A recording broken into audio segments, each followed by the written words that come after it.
Assalamualaikum semuanya. Di sini saya akan mencoba menjelaskan cara men-setting mikrotik untuk pemula. Targetnya yaitu agar bisa si laptop atau komputer kita terkonek ke internet lewat mikrotik. Yang pertama, kita harus siapkan satu buah router mikrotik, kemudian dua kabel jaringan.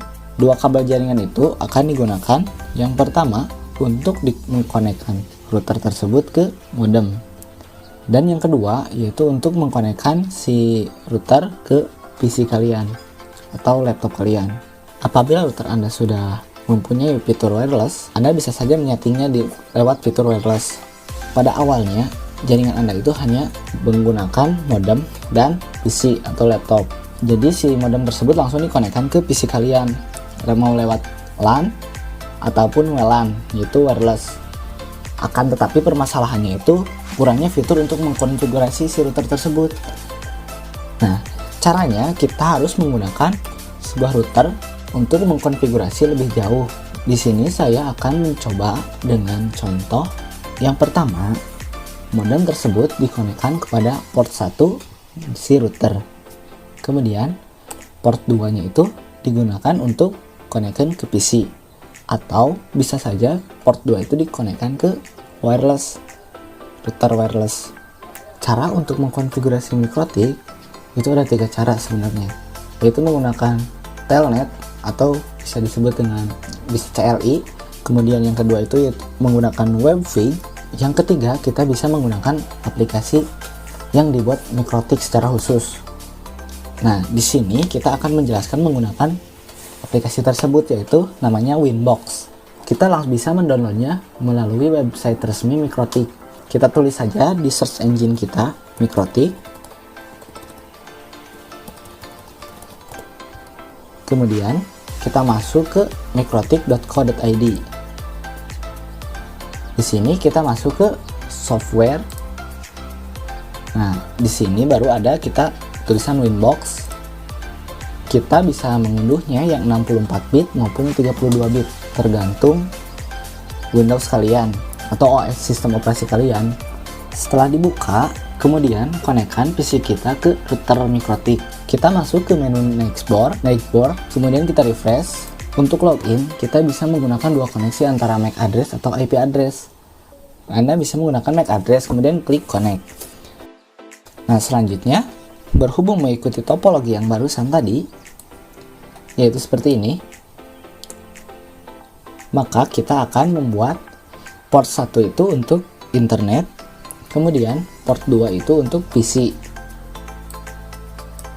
Kita namai dulu port 1 dan port 2 tersebut dengan mengklik ini, kemudian pilih komen.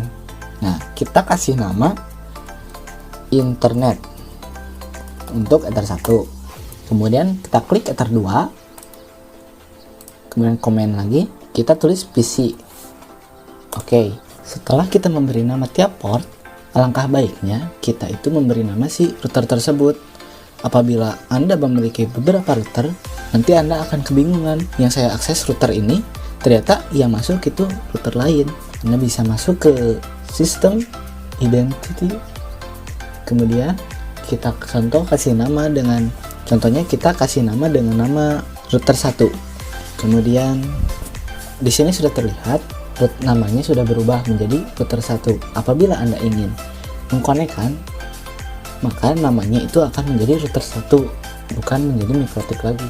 Kemudian berhubung internet itu sudah diberikan IP oleh modem, kemudian kita setting ether 1 itu DHCP client dengan masuk ke IP DHCP client, kita tambahkan ke interface ether 1, kemudian oke.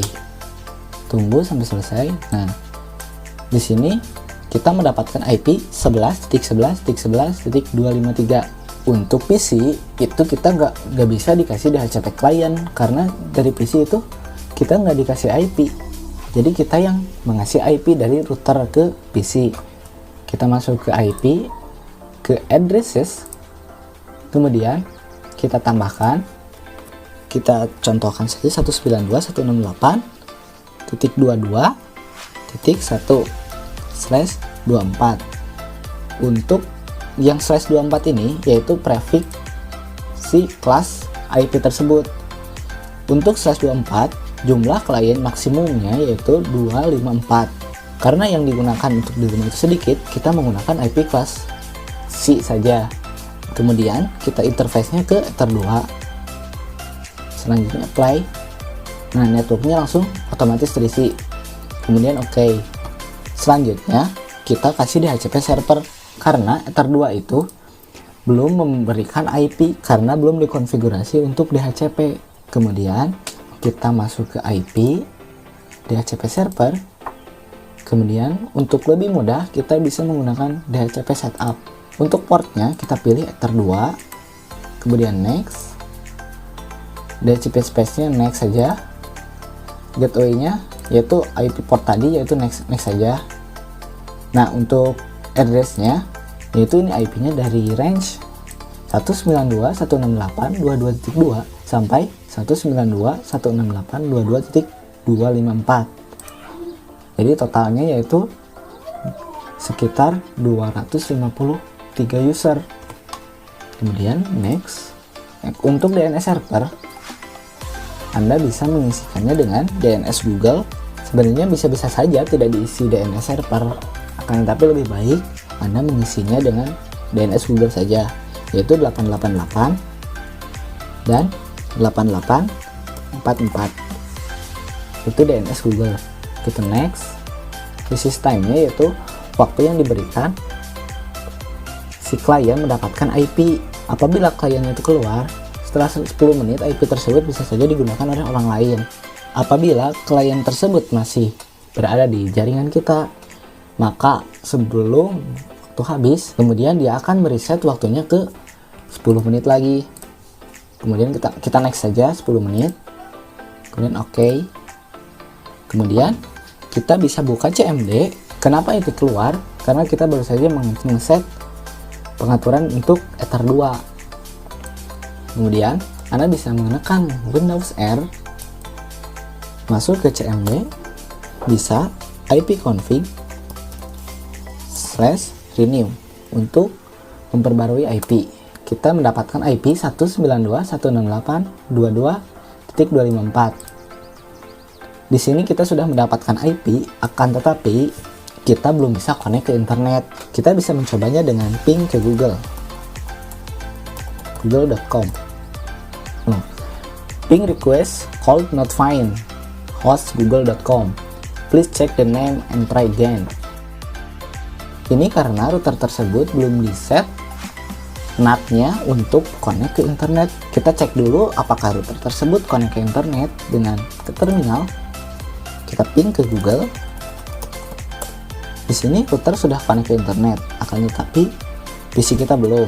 Caranya kita bisa masuk ke IP firewall, masuk ke NAT. Anda bisa menambahkannya. Chain-nya kita setting source NAT. Kemudian untuk out interface-nya kita pilih Ether 1, yaitu yang sumbernya dari internet. Kemudian action masuk ke Masquerade. Untuk ini, kenapa Masquerade? Karena ini untuk mengkonekkan klien MikroTik ke internet, yaitu sebagai jembatannya. Apabila ini belum di set, maka si klien belum bisa connect ke internet meskipun router tersebut connect ke internet. Kita oke. Ketika sudah, kita cek kembali ping google.com. Di sini kita sudah connect ke internet. Kita bisa mencobanya ke google.com atau bahkan bisa ke YouTube.